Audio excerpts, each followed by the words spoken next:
পৰচৰ্চা পৰনিন্দা মহাপাপ। পৰচৰ্চা পৰনিন্দা ব্যস্ত থকাজনক কি শাস্তি দিয়ে ভগৱানে?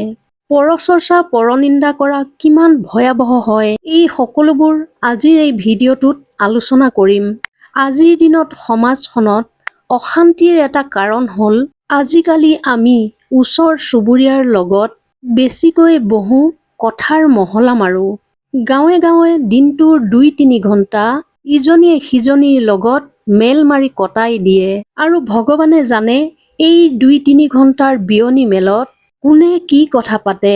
যিবোৰ কথাৰ আলোচনা হয় তাৰ কোনো অৰ্থই নাথাকে, তথাপি কথা বতৰা চলিছে আৰু চলি গৈয়ে আছে। ৰাস্তাত চোতাল সাৰিবলৈ গৈ ইজনীয়ে সিজনীক লগ পালে লগে লগেই ১ ঘণ্টাৰ কথা বতৰা আৰম্ভ হৈ যায়। কোনোবাই ইয়াক বিয়নি মেল বুলিও কয়। অপ্ৰিয় হলেও সত্য। মৰ্ণিং ৱাকলৈ ওলাই গৈছে, ইজনীয়ে সিজনীৰ লগত আড্ডা দিছে। এই ক্ষেত্ৰত পুৰুষো কম নহয়। পুৰুষো ব্যস্ত হৈ পৰে পৰচৰ্চাত পৰনিন্দাত। দুজন পুৰুষ দুগৰাকী মহিলা লগ হৈছে, আৰম্ভ হৈ গৈছে পৰচৰ্চা পৰনিন্দা। কোনে কি কৰিলে, কাৰ ক'ত ভুল হ'ল, এইবোৰক লৈ সকলো ব্যস্ত হৈ পৰিছে। কেতিয়া সময় পাৰ হৈ যায় গমকে নেপায়। যদি ওচৰ চুবুৰীয়াগৰাকী সৎ হয়, ভগৱানৰ কথা চৰ্চা কৰে তেন্তে ঠিক আছে, কিন্তু যদি লগ পালেই চিধা পৰচৰ্চা পৰনিন্দা আৰম্ভ হয় তেন্তে নিজেই ভাবকচোন, পৰচৰ্চা পৰনিন্দা যে কৰে ইয়াৰ পৰা লাভ কি হয়? কিবা লাভ হয় জানো? যদি নহয় তেন্তে কৰে কিয়? কাৰ ঘৈণীয়েকে কি কৰিলে, কাৰ শাহুৱেকে কি কৰিলে, কোনজনী বোৱাৰীয়ে ঘৰত কেনেকে থাকে, এইবোৰ আলোচনা হ'ল নেকি? তেওঁ যেনেকুৱা তেনেকুৱাই, তোমাৰ কি হ'ল? কোন কেনেকে থাকে থাকক, তোমাৰ সমস্যা ক'ত? নিজৰ কামত গুৰুত্ব দিয়ক। আজিকালি মানুহে নিজৰখিনি নাচায়, নিজেই কেনেকুৱা সেইটো একেবাৰে নাচায়। নিজৰ মাজত কি নাই, নিজেই কি সংশোধন কৰিব লাগে সেইবোৰ চোৱাৰ মুঠেও ভূক্ষেপ নাই। বিপৰীতে কোনে কি কৰিলে, কাৰ কি ভুল হ'ল, এইবোৰক লৈ ব্যস্ত থাকি অমূল্য সময় মানুহে বৰবাদ কৰি আহিছে। আমাৰ ডাঙৰ বিড়ম্বনা কি জানে? আমাৰ ইয়াত ভাল চিন্তা কৰা মানুহৰ সংখ্যা কম, নেতিবাচক চিন্তা কৰা মানুহৰ সংখ্যাই আটাইতকৈ বেছি। নিজে একো নকৰে আৰু বেলেগে কৰা দেখিলেও সূচী বিন্ধি শেষ কৰিব বিচাৰে। পৰচৰ্চা পৰনিন্দা কৰিয়েই সময় পাৰ কৰে। লাভ আৰু কি হয় বাকী ভগৱানে জানে। সমাজত কথাবোৰ কেনেকৈ চৰ্চা হয় সেয়া আপুনিও জানে। কোনোবা বোৱাৰী এগৰাকীৰ ধৰক ল'ৰা সন্তান নাই, সেই কথাটোক লৈয়ে বোৱাৰীগৰাকীৰ ওপৰত শাহু সম্পৰ্কীয় মানুহৰ পৰা আৰম্ভ কৰি ওচৰ চুবুৰীয়ালৈকে যিটো মানসিক অত্যাচাৰ আৰম্ভ হয়, বোৱাৰীগৰাকীয়ে মৃত্যুৰ সম যন্ত্ৰণা পায়। বিয়া পাতা ৬ বছৰ হ'ল, ল'ৰা ছোৱালী নহবই নেকি? এই চৰ্চাবোৰ বয়সীয়া মহিলাৰ ক্ষেত্ৰত বেছি দেখা যায়। ৰাতিপুৱাই খাই বৈ কেৱল ইঘৰ সিঘৰ কৰি কেৱল এনেকুৱা নিকৃষ্ট আলোচনাত ব্যস্ত হৈ পৰে একাংশ মহিলা।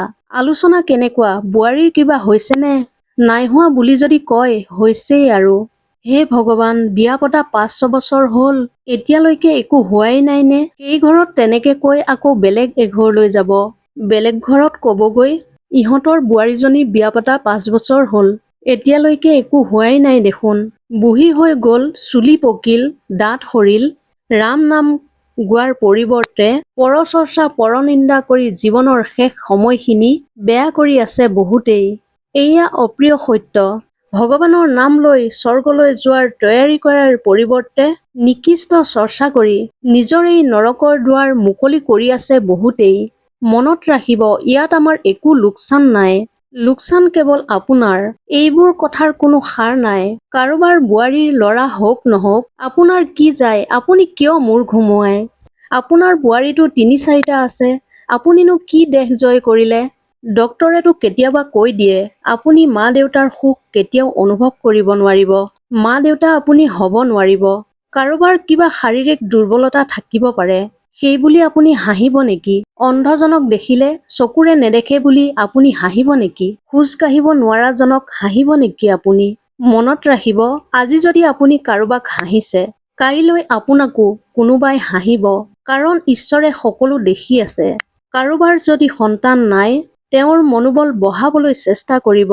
কেতিয়াও সন্তান নাই বুলি বেকা বেকিকৈ কথা কৈ অন্তৰত দুখ নিদিব। যিদিনাই সকলো নিজৰ আছে বুলি আপুনি আনক হহা আৰম্ভ কৰিব, সেইদিনাৰ পৰা আপুনিও সাজু থাকিব লাগিব। সন্তান নাই বুলি কাকো কেতিয়াও নাহাঁহিব। মীৰাবাইৰো সন্তান নাছিল। মীৰা কিন্তু সমগ্ৰ নাৰীৰ জাতিৰ বাবেই পবিত্ৰ। সন্তান কাৰ হয়? যাৰ মূৰত ঋণ থাকে, ধাৰ থাকে। সেই ধাৰ দূৰ কৰিবলৈ ল'ৰা-ছোৱালী জন্ম হয় বুলি কোৱা হয়। আৰু যাৰ সন্তান নাই তেওঁলোকে কেতিয়াও দুখ নকৰিব। কাৰণ যাৰ কোনো ধাৰেই নাথাকে, তেওঁৰ ঘৰলৈ সেইবাবে কোনো নাহে। এয়াতো গৌৰৱৰ কথা। কাৰণ তেওঁক ঈশ্বৰে কোনো ঋণৰ সৈতে বান্ধি ৰখা নাই। গতিকে কাৰ কি আছে, কোনে কি কৰিছে, এইবোৰৰ পৰা মনটো সদায় দূৰত ৰাখক আৰু ভগৱানৰ প্ৰতি মনটো সঁপি দিয়ক। কাৰোবাক অপমান কৰা, ঠাট্টা কৰা, কাৰোবাক হহা, এইবোৰ শুভ লক্ষণ নহয়। এইবোৰে আপোনাক নোখোৱায়। আপোনাৰ কিবা এটা আছে, কাৰোবাৰ নাই, ইয়াত কিয় মূৰ ঘমুৱায়? তোমাৰ যি আছে সেইখিনি ভগৱানৰ প্ৰসাদ বুলি ধৰি লৈ জীয়াই থাকক, কাকো নাহাঁহিব। কাৰ সময় কেতিয়া সলনি হৈ যাব পাৰে কোনো ঠিক নাই। কাৰোবাক হহাৰ অধিকাৰ আমাৰ নাই। য'ত হহা উচিত তাতহে হাঁহিব লাগে। বাকী পৰচৰ্চা পৰনিন্দাৰ পৰা সদায় নিজক দূৰত ৰাখিব। যদি চৰ্চা কৰিবই খুজিছে তেন্তে ভগৱানৰ চৰ্চা কৰক। ভগৱানৰ লীলাৰ সৈতে নিজক সম্পৃক্ত কৰাওক। পৰচৰ্চা পৰনিন্দাই আপোনাক অশান্তি কৰিব। মনত শান্তি নোহোৱা হ'ব আৰু ভগৱানৰ কথা, সৎ কথা শুনিলে মনটো শান্ত হ'ব আপোনাৰ। জগন্নাথৰ কথা শুনিছে নহয়? জগন্নাথ প্ৰতিষ্ঠা কৰিছিল ইন্দ্ৰদুম্ন নামৰ এজন ৰজাই। তেওঁৰ কোনো সন্তান নাছিল। এদিন প্ৰভু জগন্নাথ প্ৰসন্ন হ'ল আৰু ৰজাক সুধিলে, ৰাজন, তোমাক কি লাগে কোৱা? ইন্দ্ৰদুম্ন আৰু তেওঁৰ পত্নী গুণ্ডিচাক ক'লে, তোমালোকৰ পুত্ৰ সন্তান নাই যেতিয়া মই তোমালোকক পুত্ৰ সন্তান দিব খুজিছো। গুণ্ডিচা মাতৃয়ে কান্দি কান্দি ক'লে, প্ৰভু, কোনো পুত্ৰ সন্তান নাই বুলি কদাপি নকব আমাক। ভগৱানে ক'লে, মই তোমাৰ ভাগ্য দেখিছো। তোমাৰ সঁচাই পুত্ৰ সন্তান নাই। সেইবাবে মই তোমাক পুত্ৰ সন্তান দিব বিচাৰিছো। গুণ্ডিচা মাতৃয়ে ক'লে, প্ৰভু, মোৰ 3টা সন্তান আছে। প্ৰভুৱে সুধিলে, কোন কোন? গুণ্ডিচাই গৌৰৱেৰে ক'লে, বলভদ্ৰ, জগন্নাথ আৰু সুভদ্ৰা, 2টা ল'ৰা আৰু এজনী ছোৱালী। তুমি মোৰ সন্তান। জগতে তোমাক জগন্নাথ ৰূপে মানিছে। মই তোমাক পুত্ৰ ৰূপে ধাৰণ কৰিছো। সেইবাবে আজিও ভগৱান জগন্নাথে তেওঁলোকৰ নামত শ্ৰাদ্ধ পাতে। গতিকে একো নাই বুলি কেতিয়াও দুখ নকৰিব। কাৰণ যাৰ লগত কোনো নাই, তাৰ লগত ভগৱান আছে। ভগৱান সকলোৰে লগত আছে। ভগৱান সৰ্বব্যাপী আছে।